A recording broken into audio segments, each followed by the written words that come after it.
The night was ink-black, thick enough to swallow the world. In the sprawling gardens of the Greenwich estate, the drone of late summer crickets did little to mask the sound of quiet sobbing from the second-floor master suite. Leo Vance leaned against his headboard, a dull ache throbbing in his bandaged right hand. His gaze drifted past the window to the starless sky, but his attention was tethered to the weeping. That was the boss's wife's room, Sophia Caldwell. Her husband, Arthur Sterling, had been dead for a week. The funeral had just ended.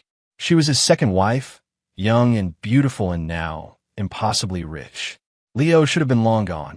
He had failed to save his boss, and with Arthur's death, his contract was finished.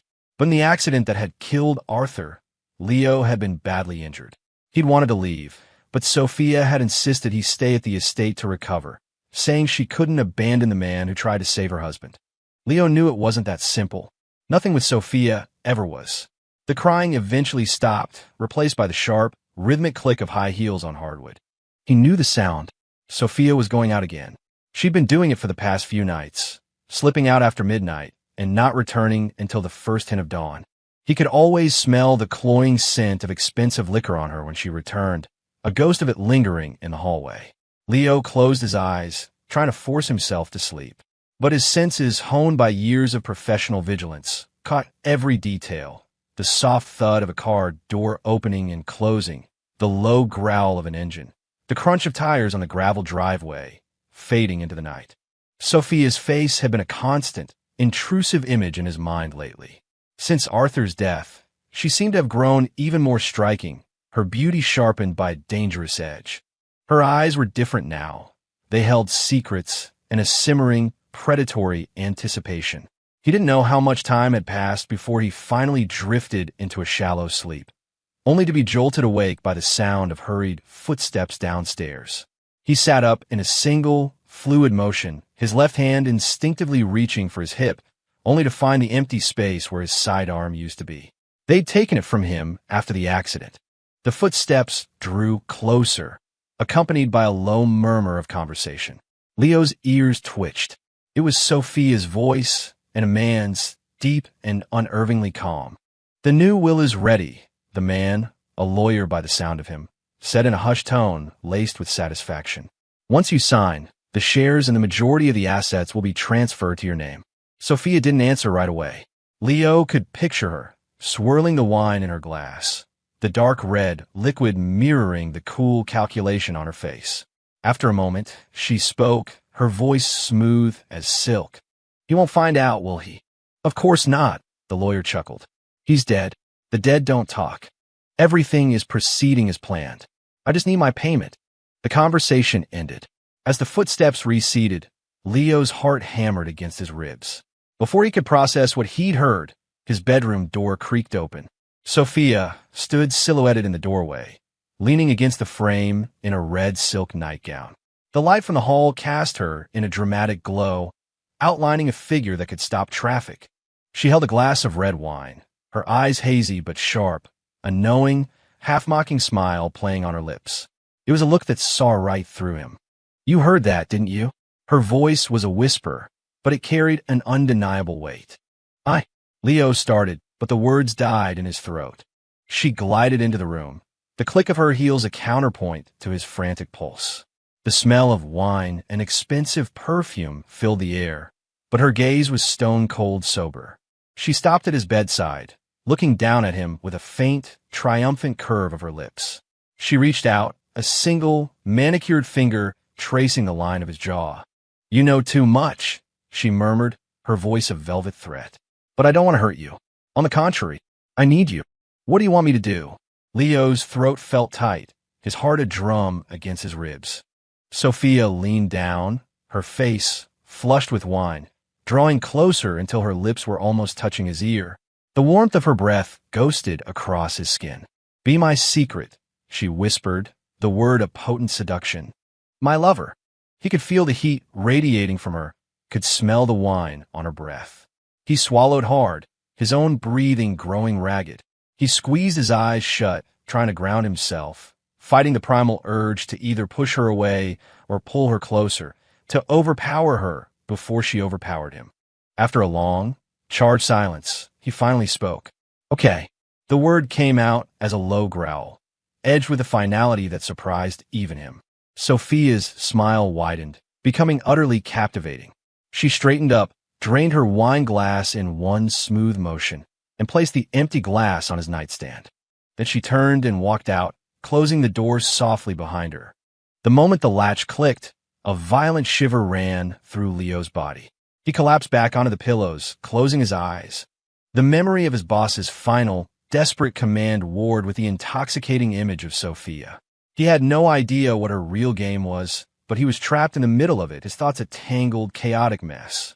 Hashtag Chapter 2. The lesson sunlight sliced through the blinds, waking Leo. It was already past noon. The pain in his arm had subsided to a dull ache, but the conversation from last night was a thorn lodged deep in his conscience. Just then, the door opened and Sophia entered. She wore a silk robe, her long hair cascading over her shoulders, her face still soft with sleep. In her hand was a steaming mug, which she offered to him. "Feeling any better?" she asked, her voice tinged with genuine concern. Leo nodded, taking the mug. His fingers brushed against the back of her hand, and the soft, warm touch sent an unexpected jolt through him. He looked down quickly, avoiding her eyes, and took a long drink of the tea. The bitter taste flooded his mouth. "Starting today, you're going to work for me," Sophia said, sitting on the edge of the bed. She crossed her long legs, the slit of her robe revealing a sliver of pale thigh. "Doing what?" Leo's brow furrowed.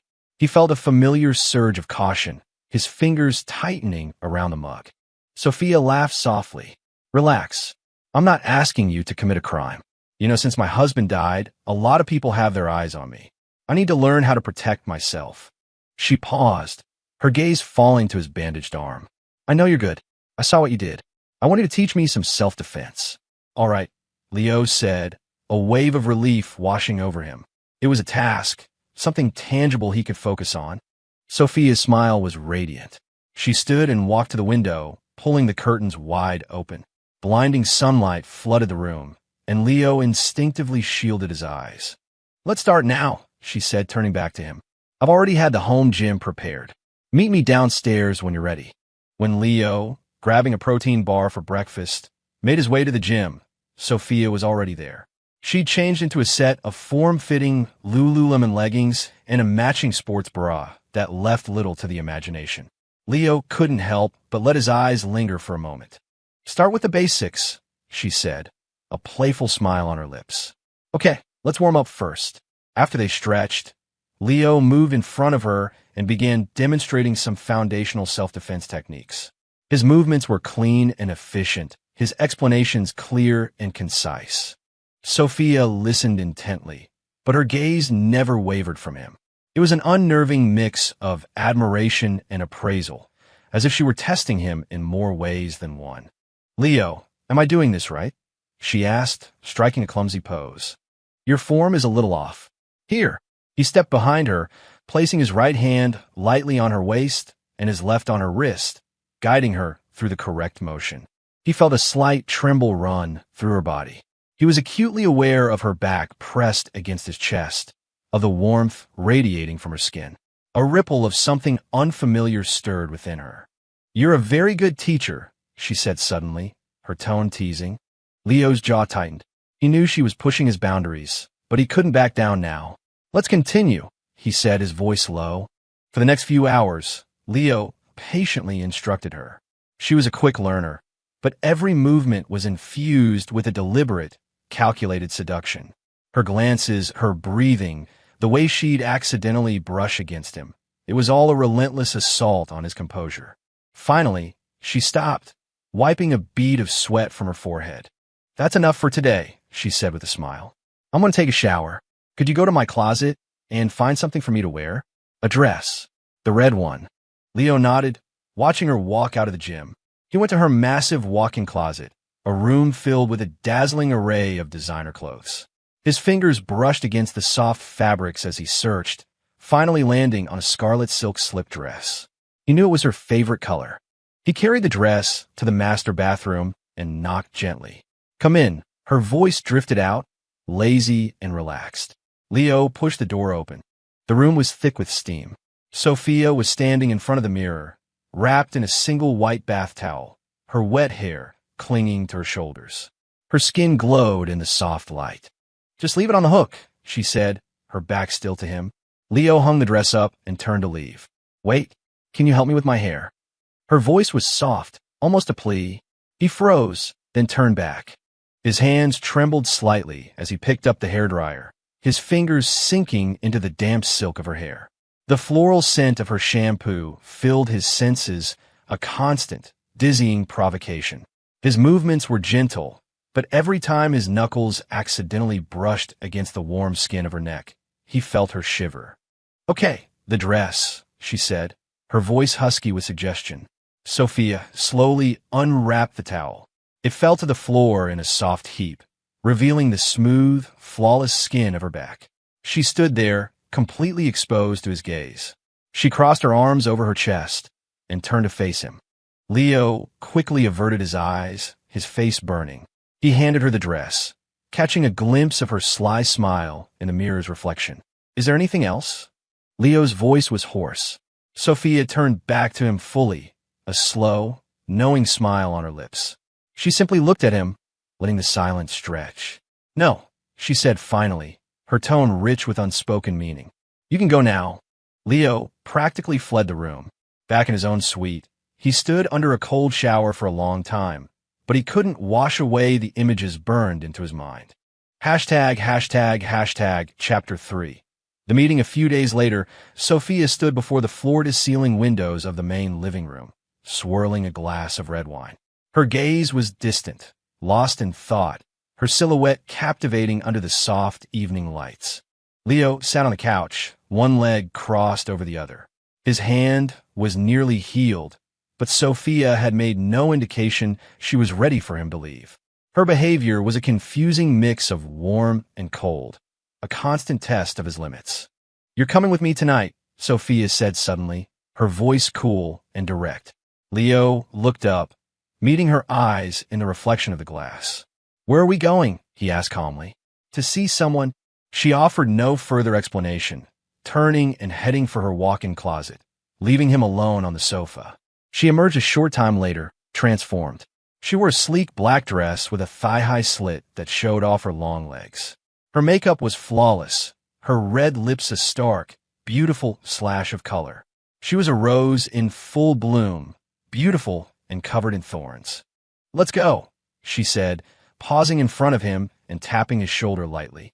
Leo rose and followed her out of the mansion. A black sedan was waiting. Once they were inside, the car pulled away from the estate and headed toward the glittering lights of Manhattan. In the car, Sophia leaned back against the leather seat, staring out the window, lost in thought. Leo sat beside her, the scent of her perfume a heady, distracting presence. "Do you know who we're going to see?" she asked, breaking the silence. "No," Leo answered honestly. Sophia let out a soft laugh, turning to look at him, her eyes playful. "An old friend," she said. "And an enemy." Leo didn't press for details. He knew her well enough by now. The car finally pulled up in front of an exclusive, members-only club in Midtown. Sophia got out, and Leo was right behind her. Inside, the lighting was dim, and the music was a low, throbbing beat. Sophia walked purposefully toward a private room at the back, pushing the door open without knocking. A middle-aged man in an expensive suit sat inside, his face a mask of cold indifference. "Sophia, it's been a while," the man said, rising with a smile that didn't reach his eyes. "Mr. Davies, you're looking well," Sophia replied, her own smile just as artificial. Leo stood behind her, his eyes scanning the room, assessing the situation. He felt the man's gaze linger on him for a moment, sharp and probing. "And this is?" Davies asked, gesturing toward Leo with a dismissive flick of his wrist. "My security," Sophia said flatly, an edge of authority in her voice. Davies smirked, but didn't push it. They sat down and began to discuss business. Leo stood by the wall, his attention fixed on Sophia. He could feel the tension in the room coiling tighter, his fingers unconsciously clenching and unclenching at his sides. Suddenly, Davies' tone sharpened. "Sophia, do you really think you're in control here? Your husband is dead. You're just a grieving widow. What makes you think you can challenge me? Sophia's face went pale, but she recovered instantly, a cold smile touching her lips. And you think you've won, Davies? Don't forget, I still have certain documents. I'm sure a lot of people would be very interested in them. Davies's expression darkened. He shot up from his chair, lunged across the table, and grabbed Sophia by the throat. You better not try anything foolish, or else. He never finished the sentence. He cried out in pain as Leo seized his wrist, twisting it with brutal efficiency before yanking him away from Sophia and shoving him to the floor. Let me go. You piece of trash, you dare to touch me. Davies roared, struggling against Leo's grip. Leo stared down at him, his eyes like ice, and slowly increased the pressure. Davies yelped in pain. Sophia stood, calmly smoothing her dress. Mr. Davies, I think our conversation is over for tonight, she said, her voice chillingly calm. I hope you'll reconsider my proposal. With that, she turned and swept out of the room. Leo released Davies and followed her. Once they were outside, Sophia's confident stride suddenly faltered. Leo quickly caught her arm to steady her. Are you okay? She shook her head, a fine sheen of sweat on her forehead. Her body was trembling, the adrenaline from the confrontation finally hitting her. Take me home, she whispered, her voice weak. On the ride back, Sophia leaned against the seat with her eyes closed. Leo sat beside her, watching her face in the intermittent glow of the streetlights. He could sense her slowly regaining her composure. Back at the estate, he helped her into her bedroom. She sat on the edge of the bed, her gaze still distant. Thank you, she said suddenly, her voice low and laced with a surprising warmth. Leo was taken aback for a second. I was just doing my job, he replied. Leo, she said, her voice dropping to a serious tone. Did Arthur? Did he say anything to you before he died? A cold knot formed in Leo's stomach. He forced a casual smile. Sophia, it was over in an instant. A direct impact. There was no time for last words. She looked up, her eyes locking with his, searching, as if trying to peel back the layers of his composure. A complex emotion flickered in her gaze, doubt perhaps, or hesitation. After a long moment, she sighed softly and reached up to cup his face, her touch surprisingly gentle. You know, she said with a faint smile, you make me feel safe. Leo didn't answer. He could feel her thumb stroking his cheek. Stay with me tonight, she whispered, her voice full of a raw, desperate finality. Leo didn't refuse. He knew he couldn't run from this anymore. Her body moved closer, her red lips parting slightly. When their mouths met, his mind went blank. The world outside the two of them simply ceased to exist. He could feel her breath, her warmth, the frantic beat of her heart against his. Her kiss was gentle at first, then passionate, as if she were pouring all her unspoken fears and desires into it. Leo stopped fighting. He responded, meeting her intensity with his own. The night deepened, but the temperature in the room continued to rise. Sophia pressed herself against him, seeking an anchor in the storm. Leo's hands found her waist, pulling her closer, feeling the soft, warm curves of her body.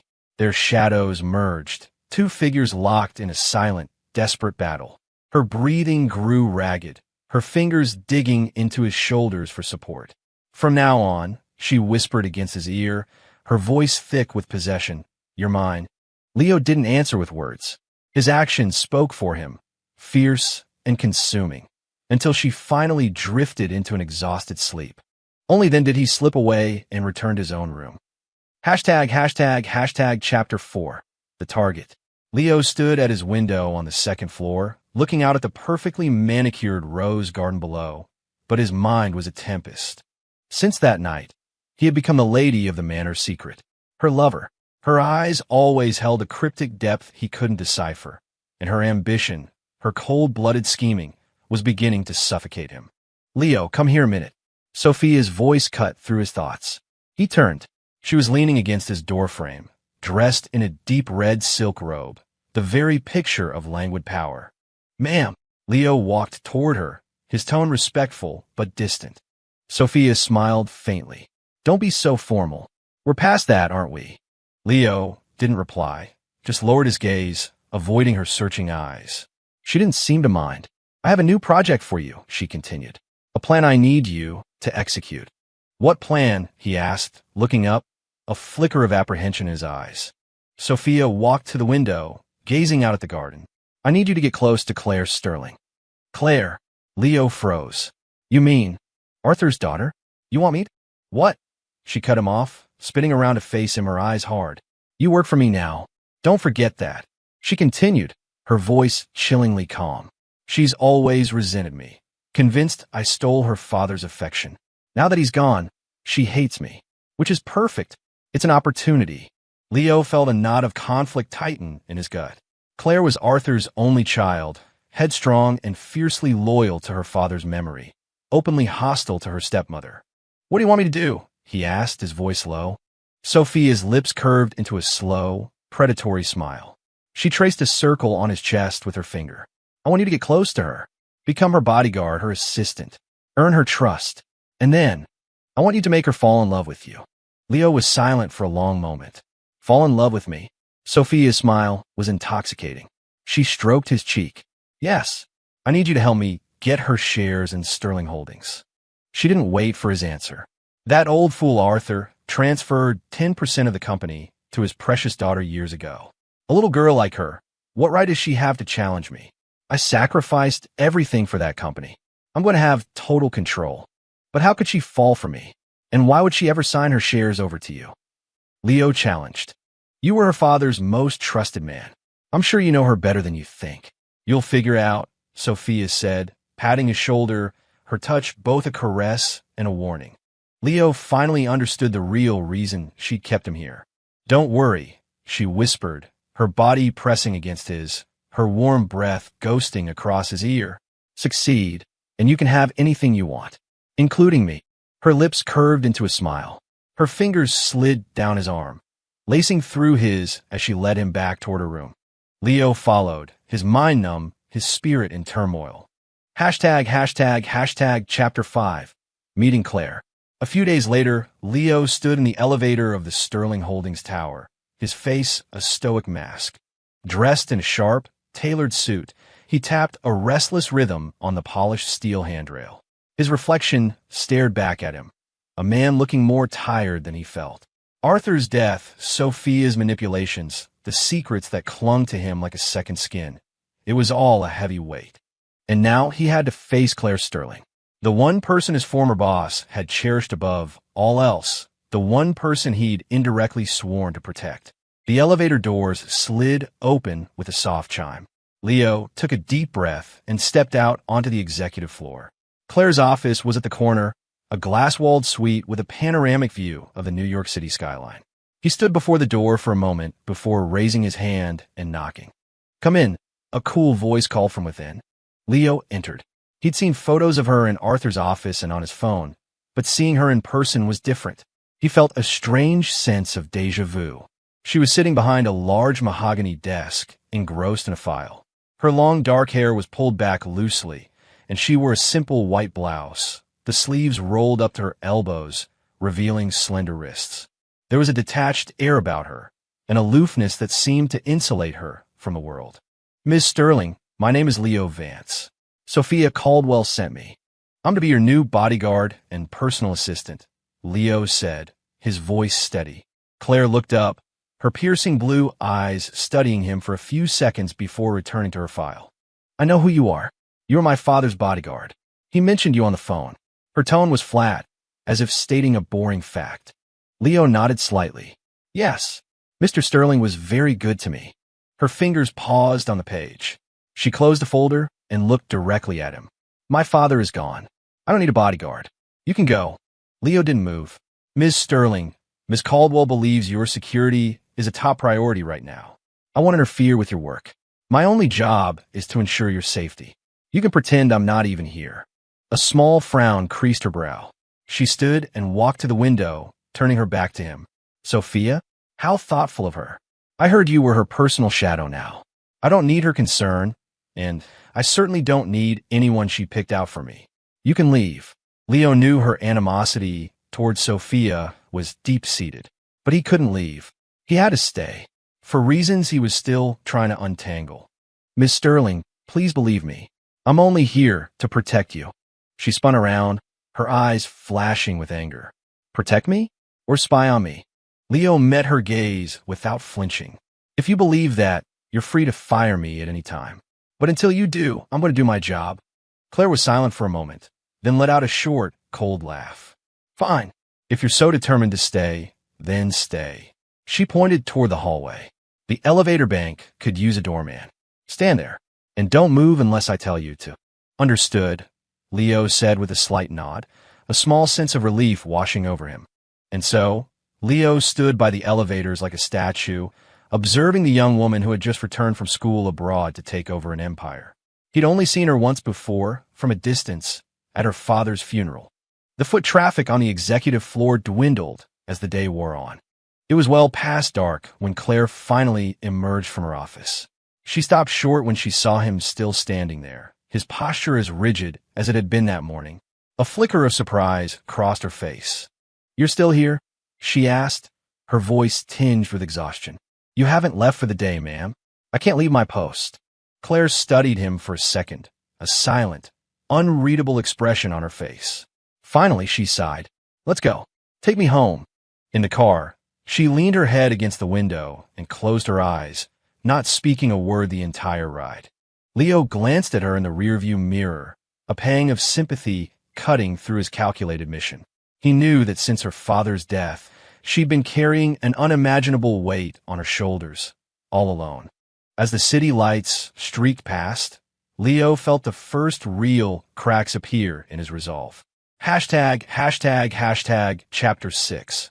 Winning her trust in the following days, Leo remained a silent, diligent presence by Claire's side. He noted her routine: work, home, and nothing in between. She had her father's focus and sharp intellect, but behind her cool exterior, he saw a vulnerability, a profound weariness she tried to hide from the world. One morning, Leo took a risk. He arrived at her luxury apartment building early and buzzed her unit. Claire answered the door in a loose-fitting white pajama set, her hair tied in a messy ponytail, her face still etched with sleep. She frowned when she saw him. "What are you doing here?"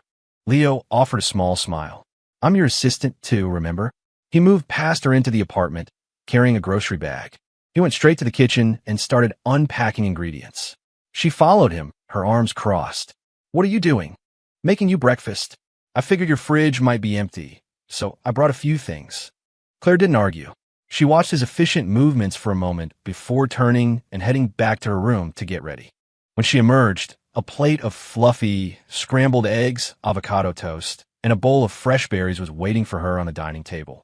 She took a tentative bite, and a look of genuine surprise crossed her face. As she ate, she watched Leo washing the dishes, a flicker of interest in her eyes. This became their new routine. Every morning, Leo would be there, filling her sterile apartment with a warm, comforting smell of coffee and freshly cooked food. Slowly, Claire began to thaw, the wall of ice around her heart showing the first signs of melting. At the office, Leo anticipated her needs before she even voiced them. When she was swamped, he'd quietly organize her files and place a hot cup of tea on her desk. During long, grueling board meetings, he'd slip her a glass of water with honey to soothe her throat. When she worked late, he'd have snacks and fruit waiting for her, along with a cup of chamomile tea to help her unwind. He even started dragging her to a spa for a massage after particularly stressful days. She'd complain about the wasted time, but Leo would often see her drift off to sleep on the massage table, her tense shoulders finally relaxing. He paid attention to her personal life, too. He knew she loved art, so he found out about new gallery openings and exhibitions and arranged for tickets. Once, she casually mentioned an obscure painter she admired. Leo spent days scouring the city's art galleries until he found a small, original piece by the artist and had it delivered to her apartment. Claire pretended to be unimpressed, but the bright, surprised joy in her eyes was unmistakable. She started looking at him with a new softness. The real turning point, however, came at a corporate gala. Claire, stunning in a midnight blue evening gown, moved through the crowd with practiced grace. Her beauty did not go unnoticed. A smarmy trust fund kid named Kyle Jennings, the son of a business rival, made a beeline for her. Jennings had a reputation for being an arrogant bully, and tonight was no exception. He cornered Claire, a glass of champagne in his hand, his words slurring slightly. "Claire, you look absolutely radiant tonight. How about a drink with me? Maybe our companies could find a way to collaborate more closely," he said, reaching out to touch her arm. Claire flinched and took a step back. "Mr. Jennings, please have some respect. I have no interest in collaborating with you." But Jennings was persistent. "Don't be like that. I heard things at Sterling Holdings have been a mess since your father passed. The board is in chaos. You've got no real power." "My family's business is none of your concern," Claire said, her voice dripping with ice. "Come on, don't be so serious. We're all here to have a good time. Just have one drink with me," he insisted, moving closer again. Just as Claire's patience was about to snap, Leo materialized at her side. "Here, Mr. Jennings, have a drink on me," he said, downing the contents of his own glass in one go. Jennings scowled. "And who the hell are you?" "No one important. Just Miss Sterling's security," Leo said, his voice dangerously low. Jennings grabbed Leo by the tie. "A bodyguard? You think you can tell me what to do?" In a single, fluid motion, Leo seized Jennings's hand, applying just enough pressure to make him wince. The man's drunken arrogance evaporated. "Mr. Jennings," Leo said, his eyes cold as steel, "I suggest you stay away from Miss Sterling." With a final twist, he forced Jennings to his knees. "Apologize," Leo commanded. The commotion had drawn a small crowd. Humiliated, Jennings mumbled, "I'm sorry, Miss Sterling," before scrambling to his feet and scurrying away. Claire stood behind Leo, her eyes wide with a mixture of shock and gratitude. "Thank you," she whispered. Leo turned to her, his expression softening. "It's my job." Then he stepped back, melting into the shadows once more. In that moment, she felt a profound sense of safety she hadn't experienced since her father was alive. On the ride home, Claire was silent. Leo glanced at her in the rearview mirror. "Are you okay, Miss Sterling?" She looked up, meeting his eyes in the mirror. "If you hadn't been there tonight, I don't know what I would have done. It's what I'm here for. I'm just glad you're all right," Leo said with a small smile. "Is this how you were with my father?" she asked suddenly. "Did you always protect him like this?" Leo nodded. "I did. But in the end, I couldn't save him. I'm sorry." Claire was quiet for a long moment. "From now on," she said, her voice firm, "you stay with me." Leo's heart skipped a beat. "Thank you, Miss Sterling." Chapter 7. A thaw after the gala incident. The dynamic between Claire and Leo shifted.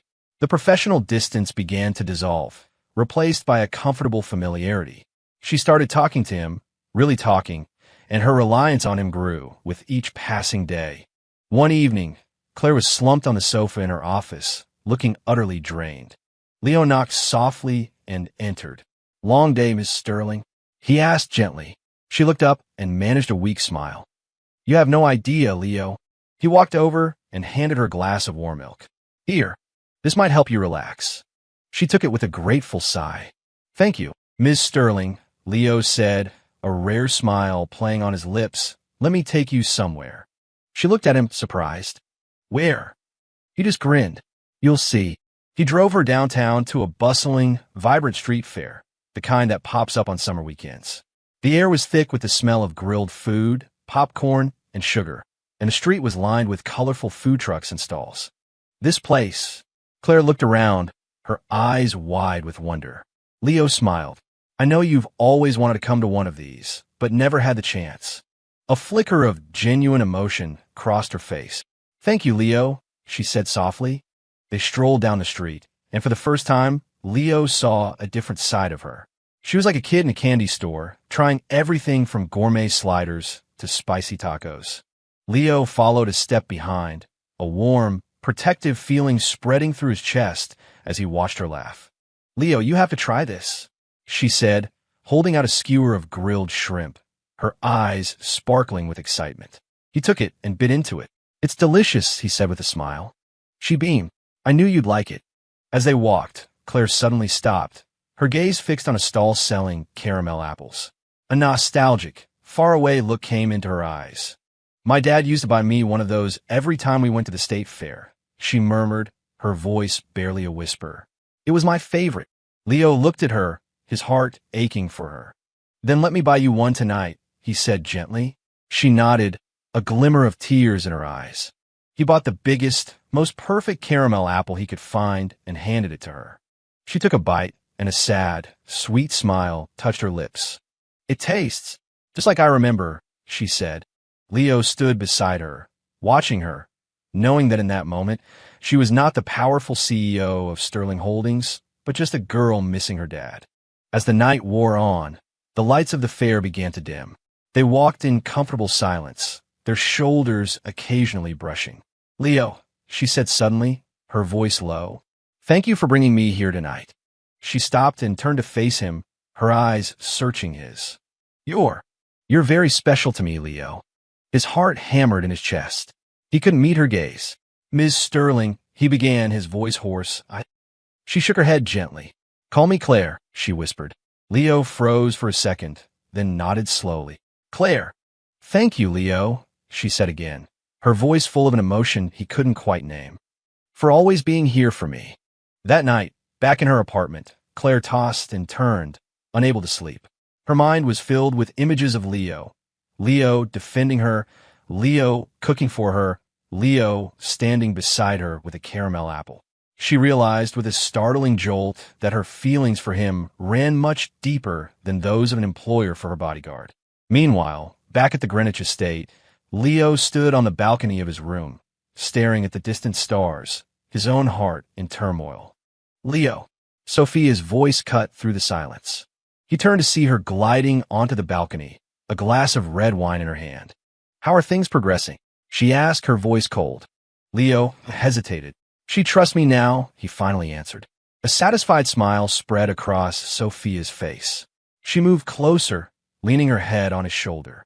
"Good," she purred. "The rest is up to you." Leo said nothing, just stood there, letting the cool night wind wash over his face, feeling more trapped than ever. Chapter 8, The Truth.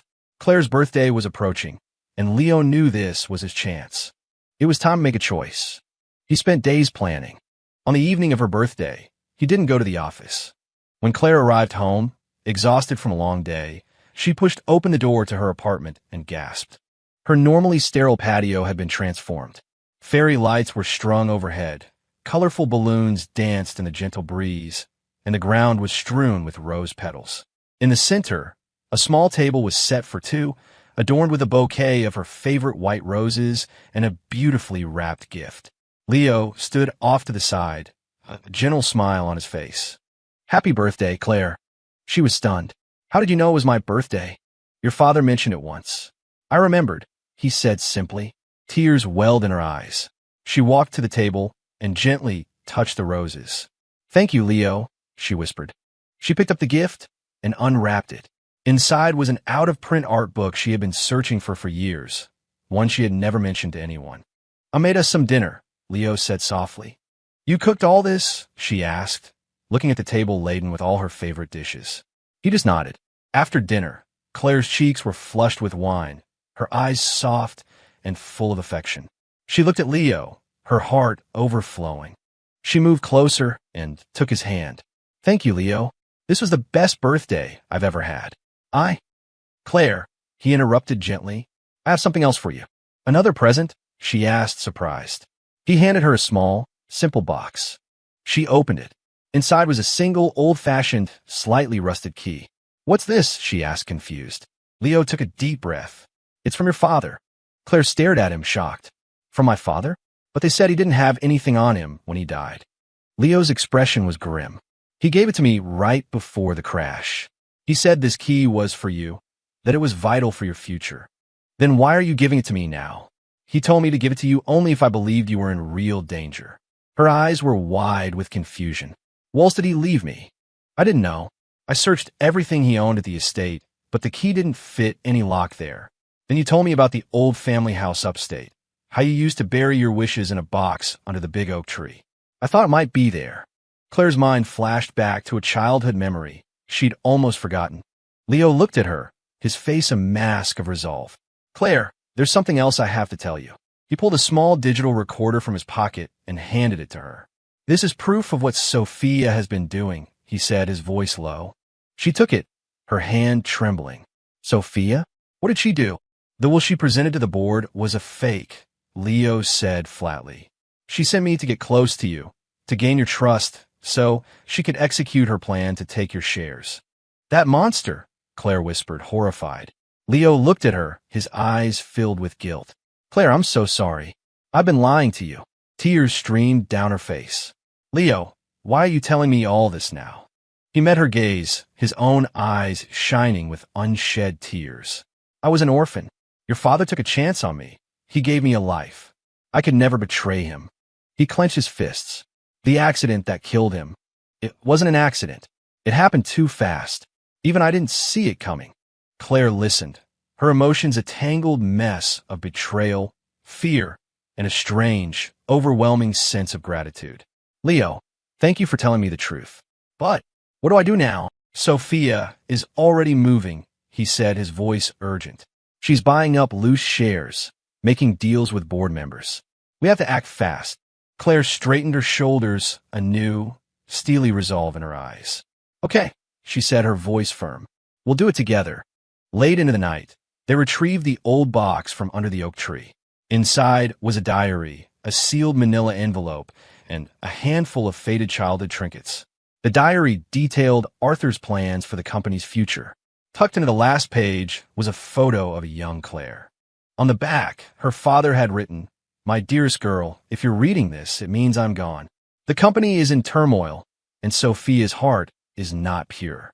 You are too good for this world, and no match for her schemes. If she moves against you, use the contents of this envelope. You can trust Leo. He is completely loyal. By the time Claire finished reading, she was sobbing. She opened the envelope.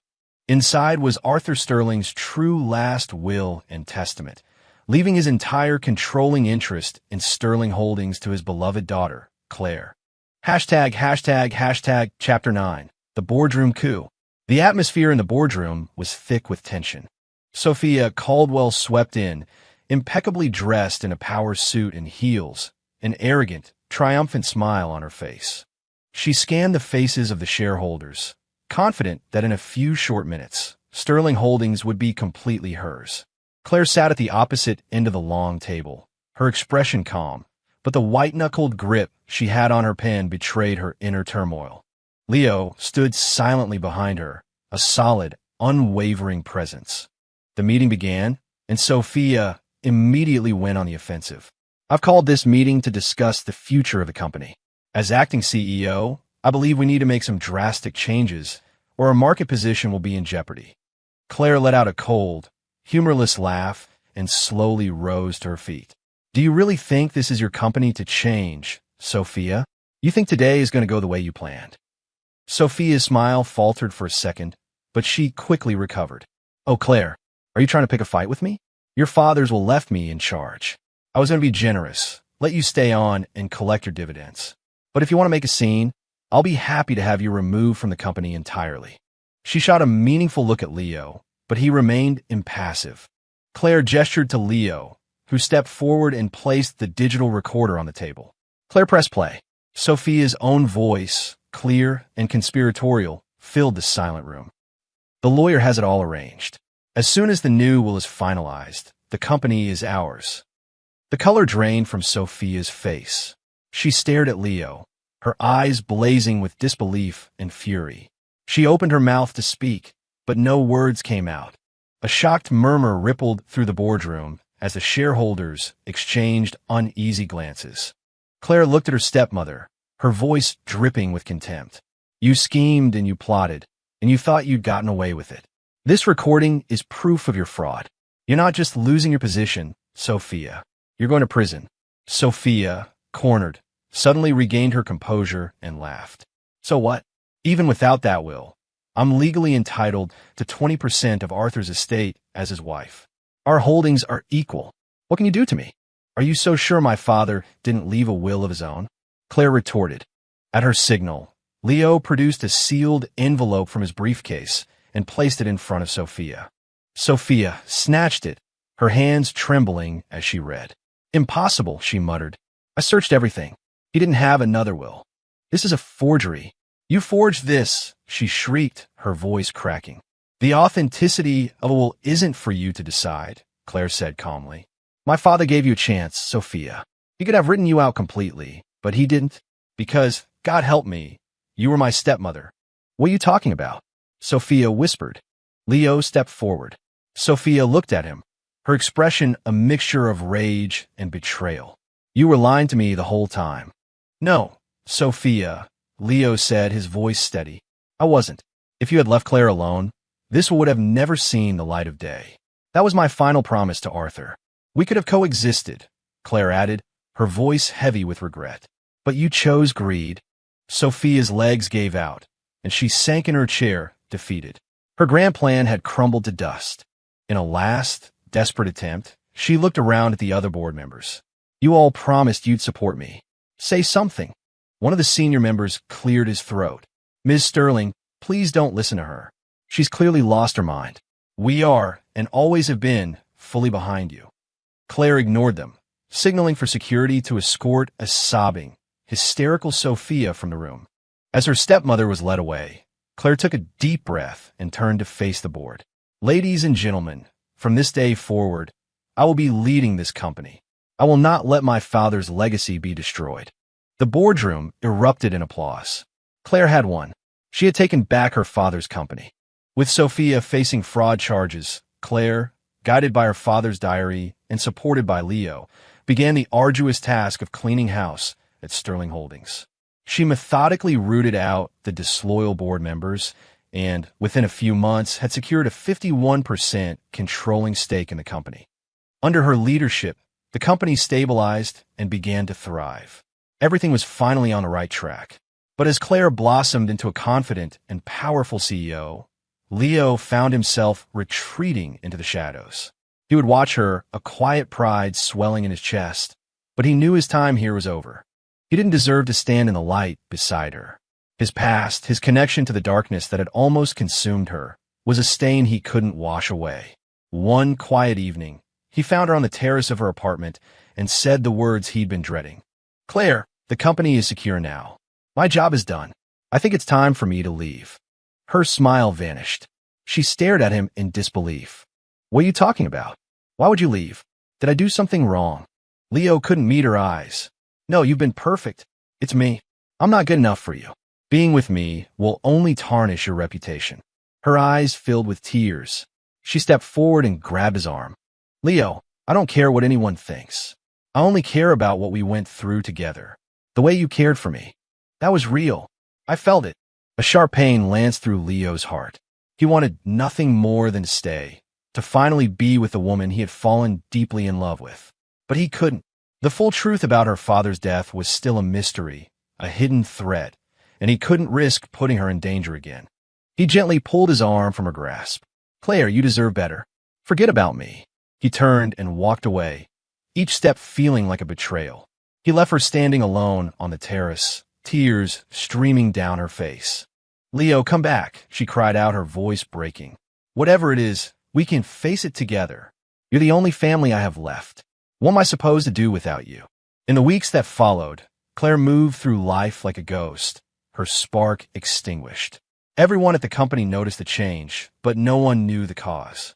After a week of grieving, she buried her heartbreak and threw herself back into her work, becoming the formidable CEO her father had always known she could be. Leo, true to his nature, never truly left. He watched over her from a distance, a silent guardian angel, ensuring no harm came to her or her company.